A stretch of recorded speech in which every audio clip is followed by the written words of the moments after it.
Bismillahirrahmanirrahim. Assalamu alaikum. Hope you all are fine. Welcome to my YouTube channel Study Aura. आज हम लोगों ने numericals करने हैं फर्स्ट ईयर के चैप्टर नंबर 2 के। हम लोगों ने पिछली वीडियो में 4 तक न्यूमेरिकल्स कर लिए थे। आज हम लोगों ने 2.5 से करने हैं और 2.5 में जो है वो हमें क्या कहते हैं, 2.5 में वो हमें कह रहे हैं a cricket ball is hit upward with velocity of 20 metre per second. ये हमारे पास वेलोसिटी आ रही है, ठीक है। और हमारे पास जो है वो एंगल दे रहे हैं वो 45 डिग्री का, ठीक है, जो ग्राउंड के साथ है। अब यहाँ पर जो है हमने 3 चीज़ें फाइंड आउट करनी है, हम कर लेते हैं। तो इसमें सिंपली पहले ग्राउंड की भी बात हुई है तो ग्रेविटी की बात होगी ऑब्वियसली। तो यहाँ पर देखिए हमारे पास क्या दिया गया है, जो डाटा है वो हमारे पास क्या है, V is equal to 20 metre per second और थीटा जो है वो एंगल है और वो 45 है। ग्राउंड ग्रेविटी जो है वो हमारे पास 9.8 मीटर पर सेकेंड स्क्वायर होती है। अब हम लोगों ने यहाँ पे फाइंड क्या करना था, हम लोगों ने फाइंड करना है टाइम टू फ्लाइट। यहाँ पे देखिए time to flight, maximum height, how far away is it the ground. तो यहाँ पर देखें हमारे पास ये आ जाएंगे क्या है, टी इज़ इक्वल टू, यानी ये टाइम है, ये हाइट है और ये रेंज है। यहाँ पर हमारे पास ये फार्मूलाज आ जाएंगे। फार्मूलाज में आप लोगों ने सिंपली इसको पुट करना है। 2 आ जाएगा, वी की जगह पे आपने वेलोसिटी पुट करनी है, साइन थीटा साइन, और थीटा की जगह पे आपने एंगल पुट कर देना है, 9.8 आ जाएगा। उसके बाद आप लोग इसको सम अप करेंगे कैलकुलेटर पे, आपके पास अप्रोक्सीमेटली आंसर निकलेगा। और इसी तरीके से आप हाइट भी निकालेंगे। हाइट का फॉर्मूला ये है, V square sine square theta over 2g, इसको निकाल लेंगे। और रेंज का भी फॉर्मूला, ये फार्मूलाज आपको याद होने चाहिए। तो ये इस तरीके से हमारा 2.5 न्यूमेरिकल्स हो जाता है, ठीक है। अब हमारे पास आता है numerical number 2.6।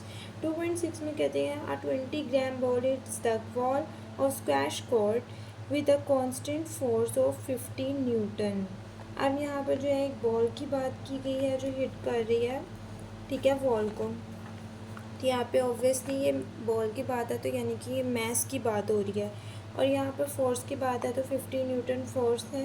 If the impact of the force is 0.50, ये आपको फोर्स दी गई है, उसके साथ उसको सेकंड में उसका टाइम बता दिया गया है कि टाइम ये है, ठीक है। और यहाँ पर जो है आपके पास क्या आ रहा है, एक इम्पल्स आपने जो है वो फाइंड आउट करना है, ठीक है।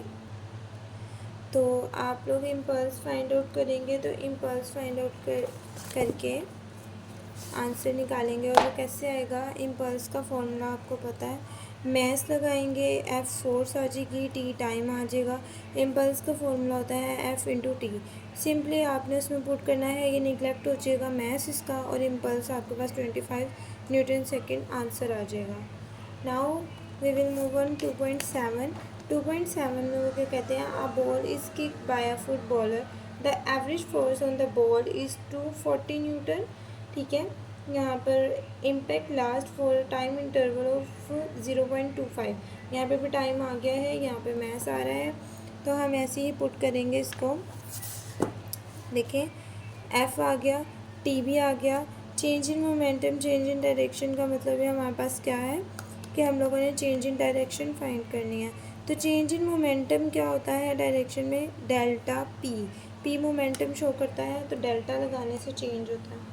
तो change momentum F into T लगा के उसको ही आपने मल्टीप्लाई करना है, 16 न्यूटन सेकेंड आपका आंसर आ जाएगा।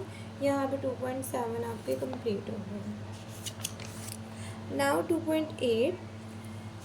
अच्छा 2.7 में जो है उन्होंने डायरेक्शन की भी बात की थी, तो हम डायरेक्शन देख लेते हैं। डायरेक्शन जो है वो वॉल को हिट कर रही थी बॉल, तो डायरेक्शन ऑपोजिट होगी वॉल की और बॉल की, ठीक है, ऑपोजिट।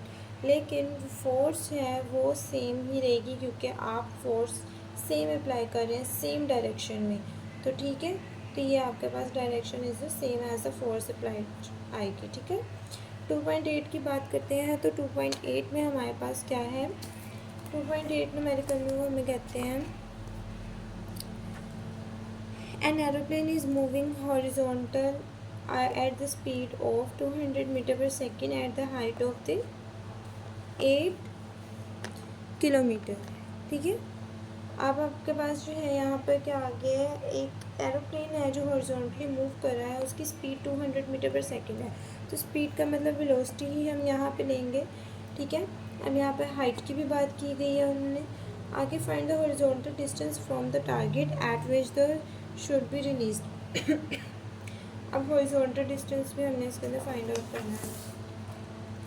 सिंपली वी आ जाएगा, एच आपके पास हाइट थी 8 किलोमीटर, किलोमीटर को आप मीटर में चेंज करेंगे और मीटर में चेंज करने के लिए के की वैल्यू 1000 होती है, 1000 से मल्टीप्लाई करेंगे 8000 आ जाएगा, तो ये मीटर में वैल्यू आ जाएगी। जी आपके पास 9.8 मीटर पर सेकेंड होता है, ठीक है। अब फाइंड आपने क्या करना है, हॉरिजॉन्टल डिस्टेंस फाइंड करना है। अब आपके पास टी का फॉर्मूला आता है एक √2h/g का, 2 लगाया, h भी है और g भी है, आपने इसमें पुट किया तो आपके पास t आ गया। अब आपके पास हॉरिजॉन्टल डिस्टेंस में एक फॉर्मूला क्या आता है, d = vt, ठीक है।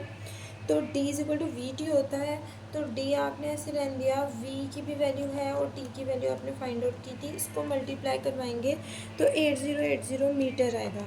मीटर को आप किलोमीटर में ही चेंज कर दे, तो किलोमीटर में चेंज करने के लिए आप 1000 से डिवाइड करेंगे तो किलोमीटर में आ जाएगा 8.08 किलोमीटर। तो यहाँ पर जो है आपके पास 2.8 का जो है वो आंसर आ जाएगा, ठीक है। ये थे जी हमारा 2.8। अब हम बात कर लेते हैं 2.9 की। तो 2.9 में बेसिकली वो क्या कहते हैं हमें कि 2.9 जो है उसमें कोई हमें वैल्यूज़ नहीं दी गई, लेकिन एक स्टेटमेंट दी गई है जो हमें समझनी है। Why does a range of projectile remain the same when an angle of projectile change from theta to theta dash is equal to 90 degree minus theta. वो कहते हैं कि क्या होता है कि जब आप रेंज को एंगल ऑफ प्रोजेक्टाइल के साथ चेंज करते हैं, यानी कि आपके पास प्रोजेक्टाइल रेंज है, उसका आप एंगल ऑफ प्रोजेक्टाइल जो है वो चेंज करते हैं, यानी कि थीटा से आप थीटा डैश में जाते हैं, यानी थीटा डैश जो है वो कह रहे हैं कि वो 90 डिग्री माइनस थीटा है। तो ये क्या होगा, also show the complementary angle projection. हम लोगों ने कॉम्प्लीमेंट्री एंगल प्रोजेक्शन शो करना है, ठीक है। कॉम्प्लीमेंट्री जो है वो 90 डिग्री ही होता है, इसको हमने इसका प्रोजेक्शन शो करना है, थीटा से कर लेंगे, उसके बाद 90 भी शो करना है। फिर उन्होंने कहा है कि आपने शो करना है कि r/r' जो है, यानी कि जो दोनों की रेंज है, चेंज वाली रेंज है और जो प्रोजेक्टाइल चेंज है रेंज है, उसको आपने इक्वल करना है 1 के। ये हमने प्रूफ करना है, तो लेट्स प्रूफ। अब हमारे पास 2.9 ये है। 2.9 में देखिए हमारे पास रेंज का फॉर्मूला क्या होता है, v² sin 2θ/g, ठीक है। थीटा तो हम लगा चुके, थीटा से आप थीटा डैश में आ रहे हो, थीटा डैश जो है वो 90 डिग्री माइनस थीटा दिया हुआ है ऑलरेडी। जब आप सेकंड एंगल में पहुंचते हैं, ये फर्स्ट एंगल था थीटा, सेकंड एंगल है थीटा डैश, ठीक है। तो वो भी आपका आर से आर डैश में आ जाएगा, आर से आर डैश में आगे सेकंड में। उसके बाद यही वाला फॉर्मूला अप्लाई करना है, लेकिन इस बार थीटा नहीं आएगा, इस बार आएगा थीटा डैश, यानी 90 degree minus theta over g as it is. यहाँ पर v² साइन, अब यहाँ पे देखें 2 को इन दोनों से मल्टीप्लाई कर देंगे, तो 2 को 90 से करने से 180 और 2 थीटा को किया तो 2 थीटा आ गया, ठीक है। अब आप लोगों को ट्रिग्नोमेट्रिक में ये पता होता है कि साइन 180 माइनस एक्स जो होता है वो साइन एक्स के इक्वल होता है, यानी कि ये कुछ नहीं होता, ये साइन एक्स के इक्वल हो जाता है, यानी कि एक्स क्या है 2 थीटा है, तो हम साइन 2 थीटा कह देंगे इसको, सही है। तो v² sin 2θ/g आ जाएगा। अब हमारे पास r डैश भी आ चुका है और r भी है, हमने इन दोनों की रेशियो निकालनी थी r/r डैश। तो यहाँ पे ये छोटा सा लिखा था, मैंने कहा आपको नज़र नहीं आएगा, मैंने यहाँ पे बड़ा करके लिख दिया है, तो ये यही लिखा हुआ सेम।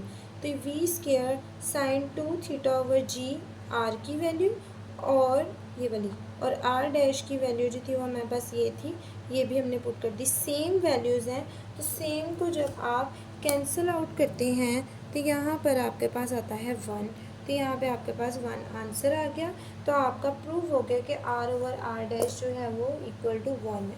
ठीक है, यहाँ पर जो है हमारे पास 2.9 तक न्यूमेरिकल्स कंप्लीट हो गए हैं और नेक्स्ट वीडियो में हम 2.10 से ऑनवर्ड करेंगे। तब तक के लिए आप मेरे चैनल को सब्सक्राइब करें, लाइक करें।